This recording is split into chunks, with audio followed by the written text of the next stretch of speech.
Is this the beginning of the end for Mikel Arteta? Hey guys, welcome back to the channel. Welcome to another video. Today's video is going to centre around that very big question. Is this the beginning of the end for Mikel Arteta in the aftermath of yesterday's defeat at the hands of Manchester United?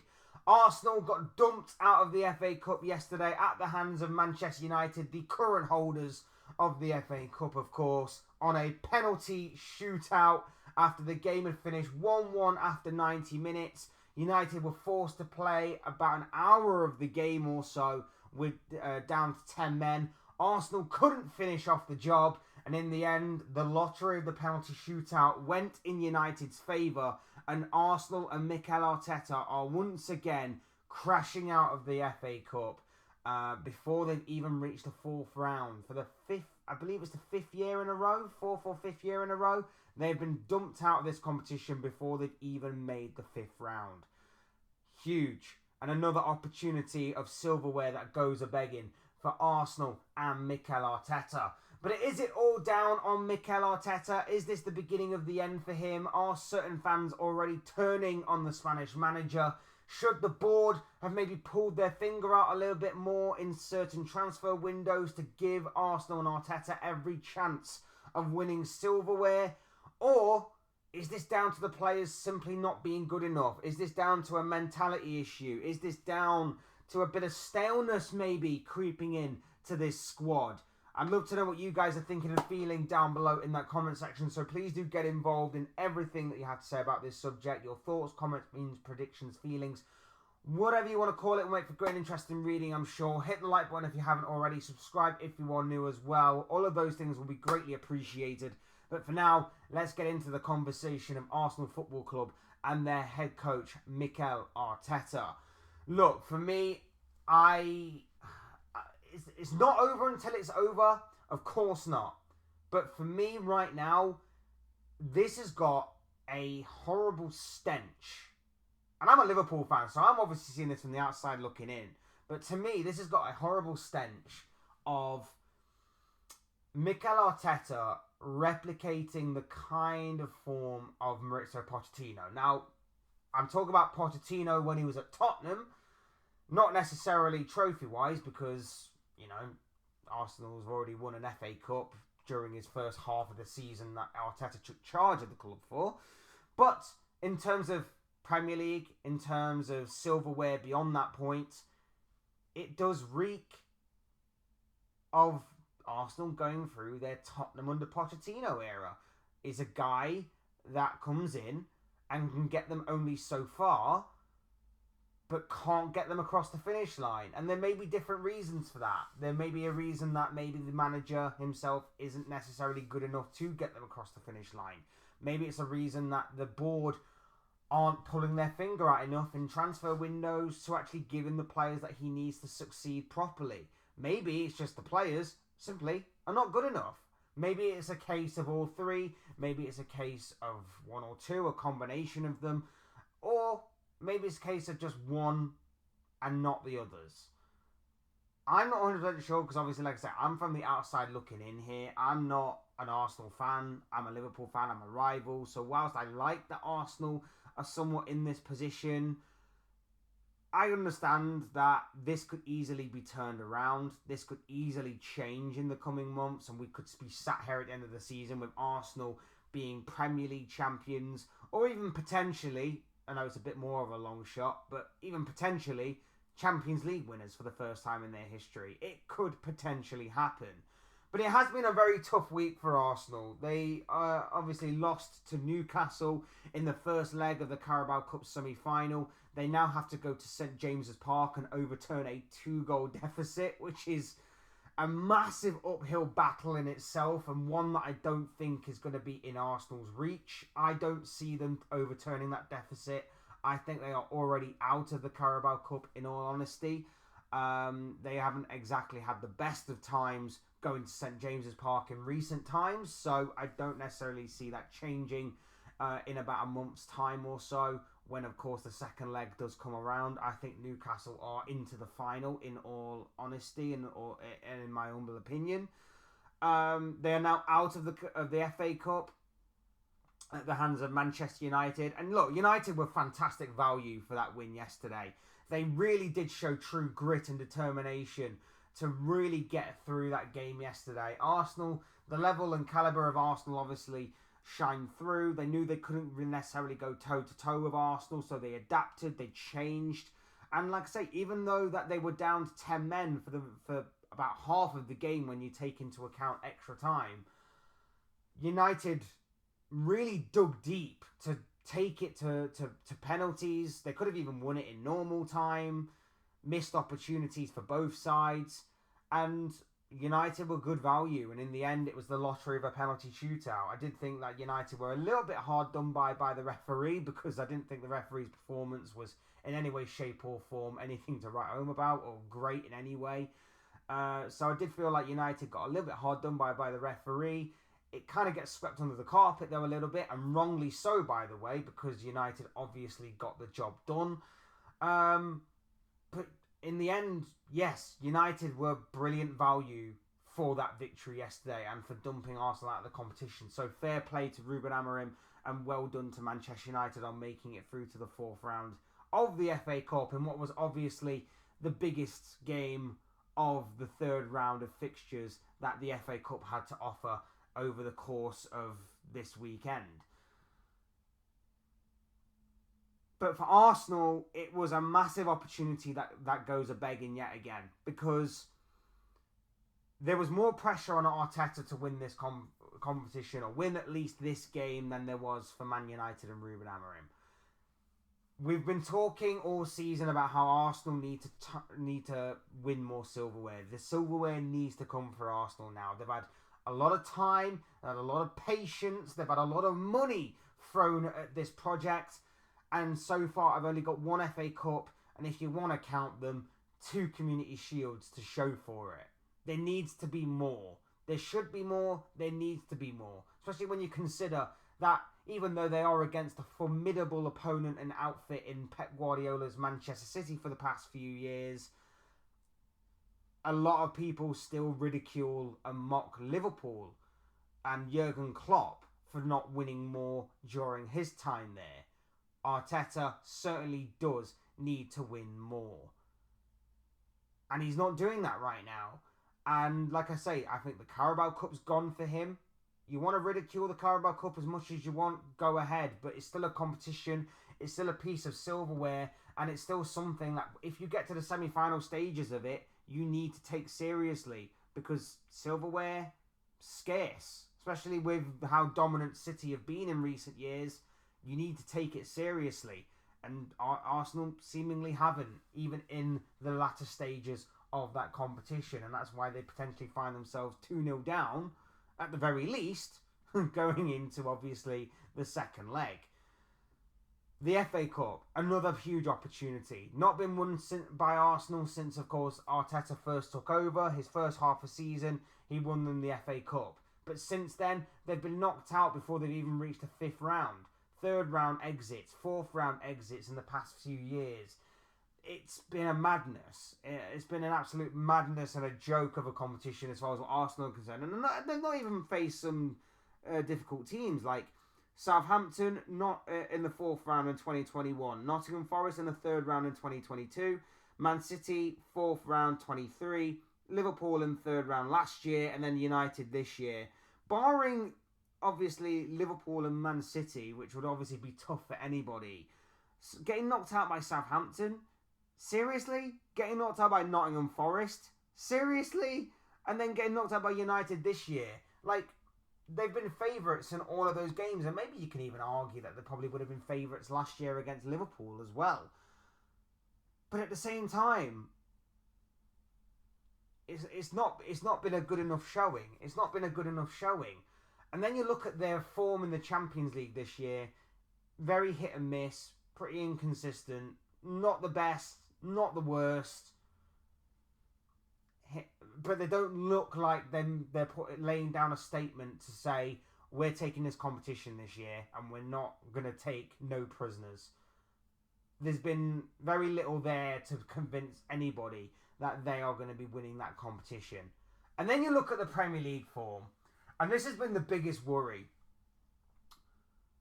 they've not been the same scintillating, scorching hot Arsenal that we have seen in the past couple of years, that have taken the league by storm, that have been playing some unbelievable football at times, that have been cutting teams to shreds in terms of absolutely obliterating them at times. They've not had that this year. They've not. I thought it would be another case of them starting off slow, gradually building, going through the gears across the festive period, and then fully going for it in the second half of the season. But so far, they've shown no real signs that they are going through the gears. So far, it has been an Arsenal side that have actually, for the most part, dare I say, barring a few results and few performances here and there, have been somewhat underperforming and underwhelming. I know they're only 6 points off the league leaders Liverpool currently at the time of recording, but I've got to say they've not really been as great as what they have been in previous years. I have to say that. Many Arsenal fans will put it down to injuries. Some will put it down to refereeing performances seemingly being against them. I just say it's their squad not necessarily being good enough. And that's where we'll come on to the squad next, because as much as their performances have been poor, some of the individual performances have been poor. Two in particular that stick out in my mind: Gabriel Martinelli, Leandro Trossard. And don't get me wrong, I love Martinelli. I've actually rated the guy for a long time. Always spoke highly of him. Actually quite admired him from afar. But I've got to say, past couple of years or so, he's dropped off the boil completely. Leandro Trossard this season, scoring important goals last season for Arsenal. This season, his performances just haven't been at the races at all. Gabriel Jesus, not good enough probably to be in a title contending team. Declan Rice, is he really better in the number 8 than he is the number 6 role? Personally, for me, I've been looking at moving him back to the number 6 role. I think he's better there than he is at the number 8. Defensively, they're not quite as solid, not quite as watertight. They're still strong, but they're not as convincing as what I thought they have been in previous years. They're not as convincing as I thought they would be this season, with the additions of the likes of, I know Calafiore is injured, and obviously Mikel Merino is seemingly finding it a little bit difficult to settle into the Premier League. But yeah, there's that. I didn't think I thought they'd be much stronger than this defensively. They're not quite as watertight, and that's where my question about mentality and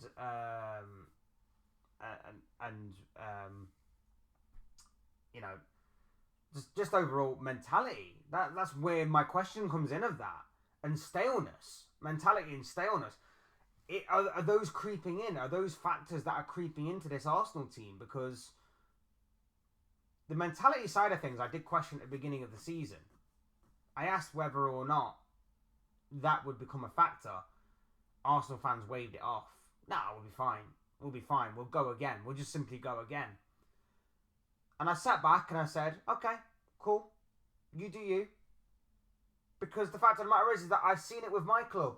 Liverpool went through this. A couple of years under Jurgen Klopp here and there, we dropped off the boil completely because mentality crept in that we couldn't keep up with Man City no more. Staleness crept in because we didn't change things. We didn't change the squad. We didn't change personnel. We didn't change a little few tactical tweaks here and there.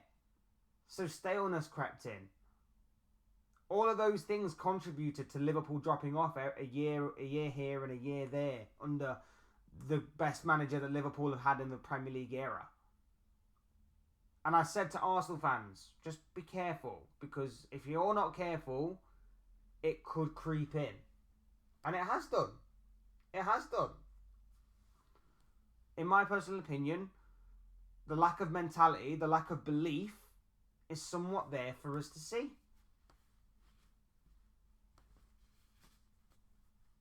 And then there comes the big problem, in my opinion. Now, I'm not saying that obviously Arteta's blameless. I'm not saying the players are blameless. But I think the bigger problem is arguably the board. Done some great things. Appointed Arteta.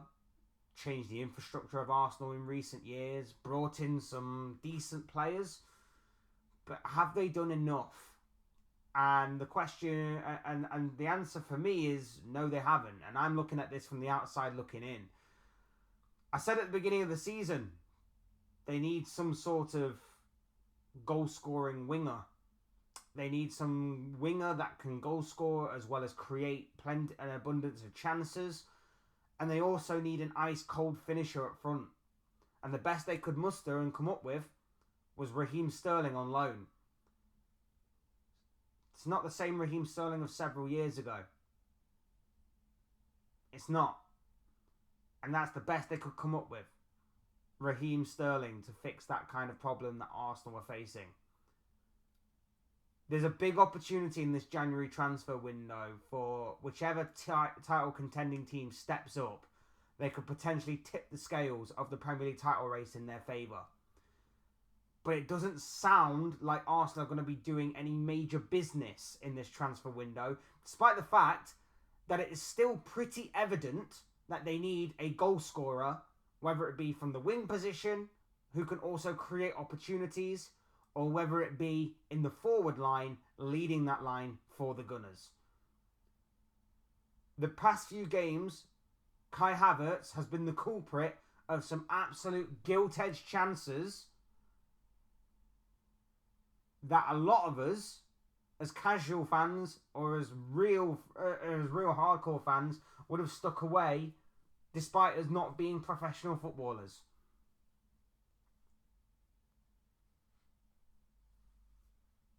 We all knew, a lot of us knew, that Kai Havertz was not going to be this ice-cold finisher that Arsenal fans seemingly dressed him up to be. And the past few games have proved it. He's missed a couple of gilt-edged chances. He is, in my opinion, somewhat cost Arsenal the past few games in not winning them.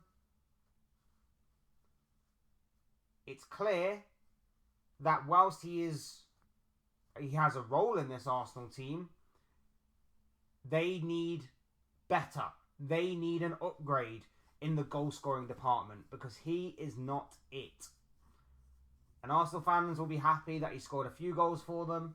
They'll be happy that, he turned from being a Chelsea player to an Arsenal player. They'll be happy that he's got a catchy chant that they sing about his name. But at the same time, his performances and the chances he's missed have not been good enough. It's clear that Arsenal need to buy another striker, one that is ice cold in front of goal, and a goal scoring and creative winger that can also chip in every now and again. Clear as day that those two are the positions that Arsenal desperately need, but it doesn't seem like Arsenal are going to be doing any business. Now, maybe yesterday's performance and result changes that, because there is a massive opportunity here to tip the scales in their favour in terms of what the title race is saying. But the Arsenal fans need to put pressure on this board. The Arsenal fans definitely need to put pressure on this board. And like I say, Arteta needs to get more out of it.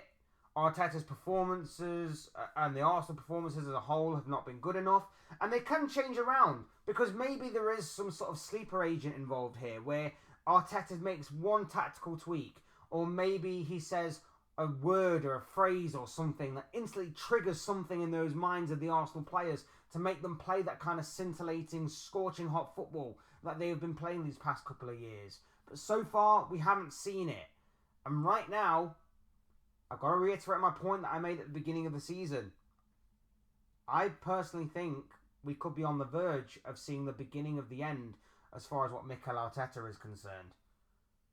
And what I will say is, as well, giving answers in press conferences like the ball not being something we're used to is a ridiculous excuse. I know he was asked the question about the ball, but even so, give a better answer than that. Just say it has no effect on the result. It's a different ball, but it doesn't affect the result. We affect the result on the pitch. And as a manager, the brains behind the operation, just say something like that. because it makes it sound so stupid to rival fans. It's something that rival fans will hold over you. People already started to make banterous comments about the ball being different yesterday in the FA Cup game, because obviously United are the holders, so it had like gold trims on it rather than, I think, red ones. So just don't say stuff like that. And you can often tell when a manager's coming to the end of his reign, because he will make stupid comments like that. They will make stupid comments like that. But yeah, Arteta for me needs to be given till at least the end of the season. If there is no silverware, given the context of how the season has gone so far, I think he's carried them probably as far as what he can go. If obviously they don't win the Champions League or the Premier League, I think that he's carried them as far as he can go. And I think Arsenal need to move for a new manager. Otherwise, they could fall like what Tottenham under Maurizio Pochettino did several years ago. Those are just the thoughts, comments, opinions, predictions, feelings, whatever you want to call it, of this guy. I want to know what you guys think. What do you make of Mikel Arteta and Arsenal? What do you make of this match seemingly made in heaven not so long ago? Is this coming to an end before our very eyes, or is this just the beginning? Should Arsenal fans be blaming Arteta? Should they be blaming the players? Should they be blaming the board? Or is this a combination of all of the above? I'd love to know what you guys think and feel about this entire Arsenal situation, the game yesterday, and the future of Arsenal Football Club and Mikel Arteta. All down below in that comment section, people. Would love to hear from you all and what you have to say on all of that. Otherwise, hit the like button on the way if you enjoyed the video. Subscribe if you are new or want to see more content like this. Both things are always and forever be greatly appreciated. And as always, thank you all so much for watching and listening. Thank you all for your brand new or continued support to the channel. It's very much appreciated. You guys are awesome. Will always be appreciated and never taken for granted. So thank you all so much for that. Otherwise, I've been Fletch. This has been another Fletch Talks video, and I'll see you and speak to you all again soon in another video or live stream or whatever it may be. Cheers, guys. Thanks for watching. Take care. Enjoy the rest of your day. Speak to you all again very, very soon.